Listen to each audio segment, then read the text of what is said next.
بسم اللہ الرحمن الرحیم۔ السلام علیکم ناظرین، آج کی اس ویڈیو میں ہم جانیں گے کہ پاکستان میں سیلاب کیوں آیا، اس کی وجوہات کیا ہیں اور ہماری کیا ذمہ داری بنتی ہے۔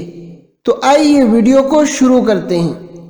حدیث کی روشنی میں پاکستان کے حالات کا تجزیہ۔ رسول اللہ صلی اللہ علیہ وسلم نے فرمایا، اے مہاجرین کی جماعت، 5 چیزیں ایسی ہیں کہ جب تم ان میں مبتلا ہوں گے تو درجہ ذیل عذاب آئیں گے، اور میں اللہ سے پناہ چاہتا ہوں کہ تم ان میں مبتلا ہو۔ جب کسی قوم میں بے حیائی کے کام کھلم کھلا ہونے لگے تو ان میں طاعون اور ایسی نئی نئی بیماریاں پیدا ہوں گی جو ان سے پہلے لوگوں میں نہیں تھی۔ نمبر 2، جب لوگ ناپ تول میں کمی کرنے لگیں گے تو قحط، مہنگائی و معاشی تنگی اور حکمرانوں کے مظالم کے ذریعے انہیں سزا دی جائے گی۔ نمبر 3، جب لوگ اپنے اموال کی زکوٰۃ ادا نہیں کریں گے تو آسمان سے بارشیں روک لی جائیں گی۔ اگر زمین پر جانور نہ ہوتے تو ایسے لوگوں پر کبھی بارش نہ برستی۔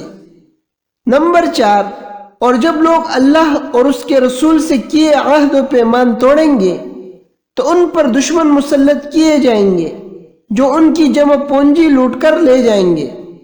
نمبر 5، اور جب کسی قوم کے حکمران اللہ کی نازل کردہ کتاب یعنی قانون شریعت کے مطابق فیصلے نہیں کریں گے تو اللہ تعالیٰ انہیں آپس کے جنگوں اور لڑائیوں میں مبتلا فرما دیں گے۔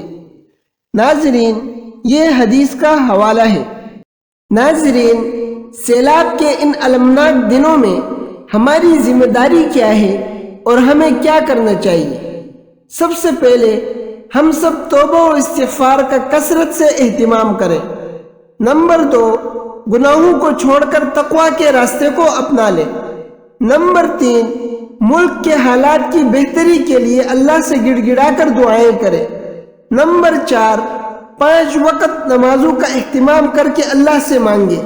نمبر 5، جو علاقے سیلاب کی زد میں آئے ہیں ان کے ساتھ حسب استطاعت تعاون کریں۔